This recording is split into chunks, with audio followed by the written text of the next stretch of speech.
Okay. Hello and welcome to all of you in my podcast, Inspiring Souls. I am Jabbar Hi. from Bharat Kashmir, a YouTuber, podcaster, and also a teacher. You can watch this podcast live on Facebook, YouTube, and LinkedIn. As usual, we have an inspiring and experienced guest with us. Ma'am, hello, ma'am. How are you? I'm doing fine. Thank you. How are you doing? Can you hear me? I can hear you. Yes. Can you please introduce yourself for my audience? So my name is Suraya bin Farhat. I am Algerian American. I was born in Morocco. I'm a language teacher, translator, podcaster, writer, and I have a YouTube channel. That's very nice. As I have read in your profile that you are a language teacher and you taught different languages in New York under the supervision of United Nations. Mhm. You taught Arabic, English, and some other languages. My first question is about the teaching of language. What is the difference between first language learning and second language learning?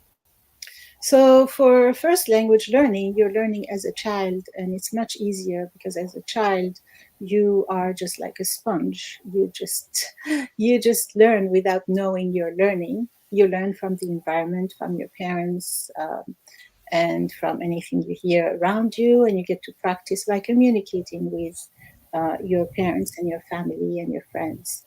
Um, when you're a second language learner, knowing that first language definitely helps because you've already had the experience of learning another language.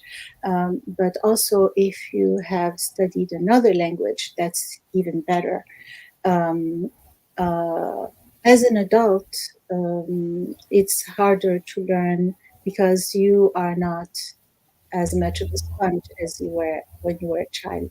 So somehow you are trying to rationalize and you're trying to think about this new language, and this can delay your learning. But all in all, everybody can learn a new language. That's very nice. My second question is countries like ours, Pakistan and India, we focus especially on reading and writing skills, and we ignore the skills of listening and speaking. Mhm. And that's why we usually are not much fluent in speaking. Mhm. Uh, my question is, how can we change our methodology of teaching to be fluent in speaking specifically? I think special time has to be allotted during the class for speaking activities, and there are many that can be conducted during the class. However, that is not enough because there's not enough time during the class to do a lot of speaking because there's so much to learn. You can learn through speaking, but you also have to expose the students to the grammar points and to the vocabulary and then put it in context. Um, so it's important for the student to have resources outside of the classroom, and there are so many. Of course, speaking can be reinforced by a lot of listening because by listening and reading, you acquire a lot of vocabulary. You see all these words in context, in different contexts, and they say it takes about 20 instances of seeing a word in a context for you to internalize it. So the more listening and reading you do, the better you are at speaking. Also, it's very important to take advantage of social media where you can communicate with people in the language you are learning. Um, I love Clubhouse. It's very good. I actually give free lessons on Clubhouse, and you can join my lessons by going to my website and signing up for my newsletter. I'll be sending you um, every month the rooms I do that month.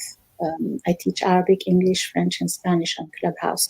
But Clubhouse is not the only platform. There are other platforms where people hold rooms where you can listen first and then raise your hand, ask questions, and participate in the discussion in the language you're learning. There are even places where you can ask questions about the language and people will answer you. So it's important to take advantage of those platforms. That's really nice. My another question was also related about the social media. How can we use different social media platforms like YouTube and Facebook or Twitter to be better fluent in English, to be better competency, to develop better competency, especially in speaking? Yeah, so again, for speaking, it's important to do a lot of listening. So do a lot of listening, watch a lot of videos, but also make sure to find a place where you can speak, you can communicate with people. Choose a topic that you like. So if you like theater, go to rooms where they're talking about theater or maybe acting. Um, you can participate and learn.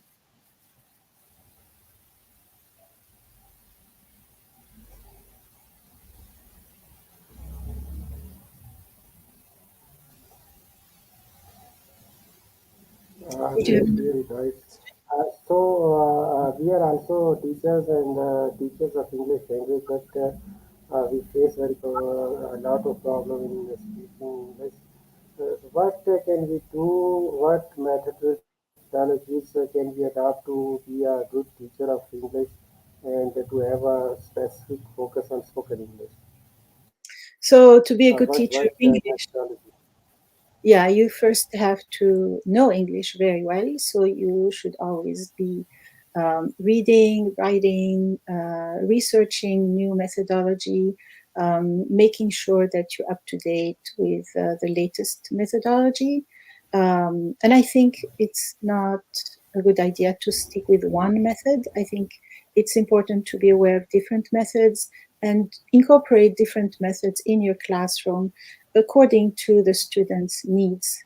Some people learn better visually, others learn better by doing, others learn better through their ears. So it's important to use different methods, and it's easy to find the different ways that you can incorporate speaking into the classroom. Just Google it; you'll find so many different ways. Uh, that's really helpful. My another question is, as you know that little childs they can learn English they can learn any language very quickly. But when we get adult or get older, we face a lot of problem in language learning or to be fluent in any language. What are the reasons behind this? What are the reasons for what? Sorry, I'm not sure I understood your question. Uh, I said that a child has more capability to learn a new language. As we get older, we face problems in learning second languages. Yes, What is the reason behind this problem? yes. So a child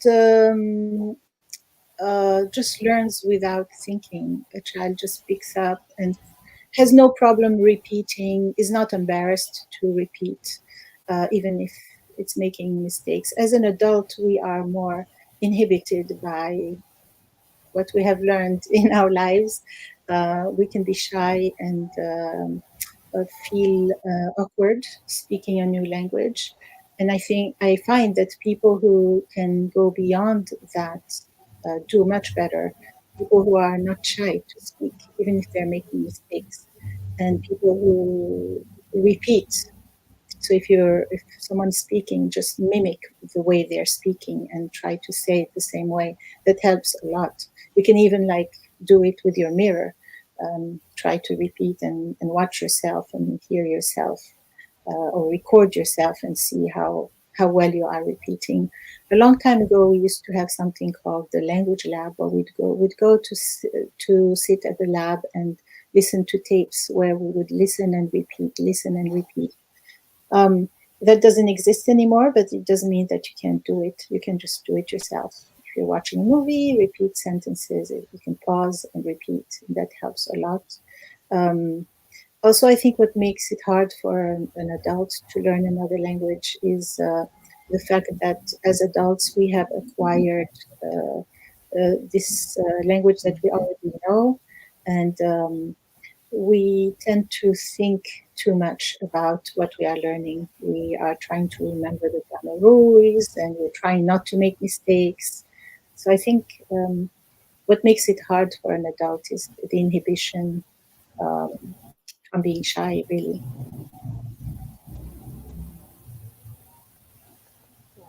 So, as you have taught different languages for so many years, can you share some lessons from your life about your life and about your teaching life, teaching languages? I think I was very lucky in my language journey because I was born in a country where Arabic and French are native languages or mother tongues. So I already had Arabic and French when I went to school.